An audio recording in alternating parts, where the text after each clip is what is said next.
Hello, I'm Sebastian. Welcome to Nine Nar Trees podcast. Today, I will summarize and review the book. It's On Me by Sara Kuburic is a self-development and psychology-informed guide that centers on personal responsibility without drifting into blame or shame. Known for her work as a therapist and writer, Kuburic focuses on how people can face uncomfortable realities, recognize their patterns, and make changes that are both practical and emotionally honest. The book speaks to readers who feel stuck in repeating cycles in relationships, work, or self-esteem, and who suspect that insight alone has not been enough to create lasting change. Rather than offering quick fixes, it emphasizes self-awareness, boundaries, and the courage to tolerate discomfort while building a more aligned life. Across its themes, the message is that healing and growth require ownership of choices, of reactions, and of the internal stories that shape behavior. The approach blends reflective prompts, mindset shifts, and therapeutic concepts in accessible language for everyday application. I will give you key takeaways from this book. Firstly, ownership versus self-blame. A central idea is learning to distinguish ownership from self-blame. Ownership means acknowledging your role in outcomes, even when circumstances were unfair, while self-blame turns responsibility into a global verdict about your worth. The book encourages readers to ask, what part of this is mine to address right now, rather than what is wrong with me? This difference matters because self-blame often triggers avoidance, defensiveness, or perfectionism, which keeps patterns intact. Ownership, by contrast, supports agency. You can change what you can influence, and you can grieve what you could not control. Kuburic frames hard truths as information rather than punishment, helping readers notice how they may outsource responsibility through excuses, resentment, or waiting for others to change first. At the same time, the emphasis is not on bootstrapping through pain, but on developing a grounded sense of accountability paired with compassion. Readers are guided to recognize the protective function of denial and rationalization, then choose more honest self-talk and more deliberate action. Over time, this stance can reduce emotional volatility and increase consistency in choices because the focus shifts from proving yourself to improving your life. Secondly, meeting yourself through patterns and triggers. The book highlights that self-discovery is less about abstract identity labels and more about observing lived patterns, what you repeatedly do, avoid, chase, or tolerate. Triggers are treated as signals that point to unresolved needs, fears, or beliefs.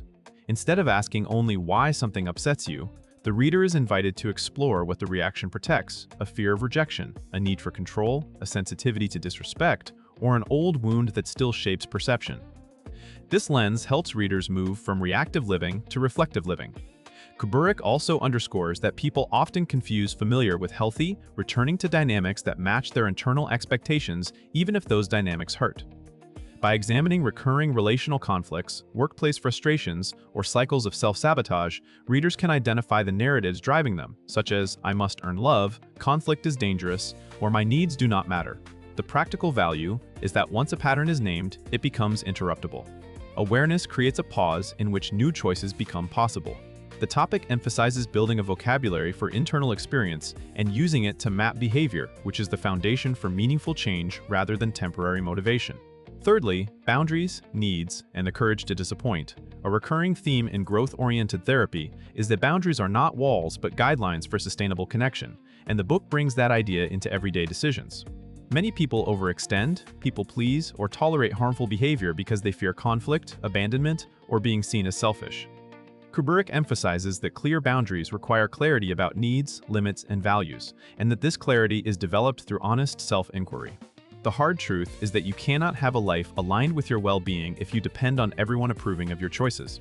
Learning to disappoint others is framed as a skill, not a moral failure. The reader is encouraged to communicate directly, make requests without entitlement, and follow through with consequences when limits are ignored.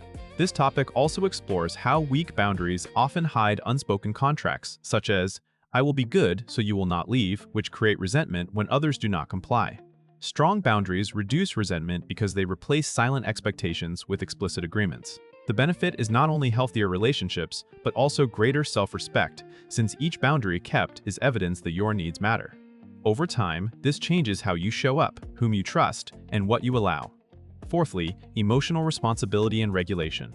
Another important topic is emotional responsibility, the idea that feelings are real and meaningful, but they do not automatically justify every reaction. The book encourages readers to validate emotions while also taking ownership of behavior.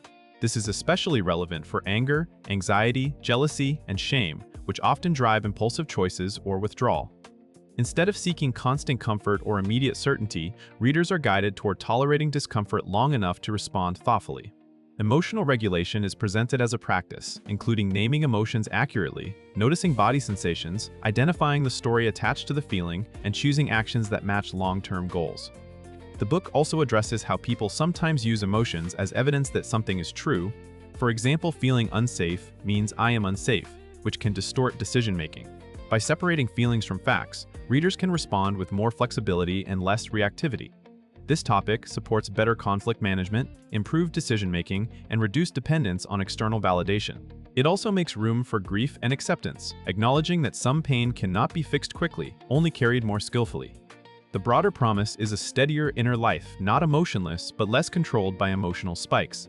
Lastly, building change through values-based action. The book positions lasting change as a function of values and repeated action rather than inspiration. Many readers know what they should do, yet remain stuck because change threatens identity, routines, or relationships. Kuburic emphasizes that transformation often requires letting go of who you have been performing to be and accepting short-term discomfort for long-term integrity. Values-based action means choosing behaviors that align with what matters most, even when feelings are messy. This can include ending a draining relationship, asking for help, committing to therapy, changing career direction, or practicing consistency in habits that support health. The focus is on small, repeatable steps that rebuild trust in yourself. When you do what you say you will do, you create evidence of reliability, which strengthens self-esteem more effectively than positive affirmations alone. The topic also highlights that growth is not linear. Setbacks can be used as feedback rather than proof of failure. By treating your life as a series of choices that can be refined, the reader is encouraged to adopt a long-horizon mindset. This creates resilience and reduces all-or-nothing thinking. Ultimately, the book frames change as a relationship with yourself. Show up, tell the truth, and keep going. In conclusion, this book is best suited for readers who are tired of repeating the same conflicts and coping strategies, and who want a direct but humane approach to self-change. It will resonate with people navigating boundary issues, chronic people-pleasing, relationship confusion, self-doubt, or the sense that they understand their problems yet still feel stuck. The benefit to a reader's life is the shift from passive hope to active agency. Instead of waiting for clarity, closure, or someone else's behavior to change, the reader learns to identify what is within their control and to act from values. That can improve relationships through clearer communication, reduce anxiety by separating feelings from facts, and strengthen self-respect through consistent follow-through. Compared to many similar self-help books, this one stands out for treating responsibility as empowerment rather than a harsh slogan. It leans on therapeutic concepts without drowning the reader in jargon, and it emphasizes hard truths while preserving compassion and realism. If you are looking for a book that challenges comforting narratives but still supports your humanity, it is worth buying as a practical companion for doing the work, not just thinking about it. If you would like to support Sara Kuburic, you can buy the book through the Amazon link I've provided in the podcast description. After reading the book, please let me know what you think and share your thoughts. See you around.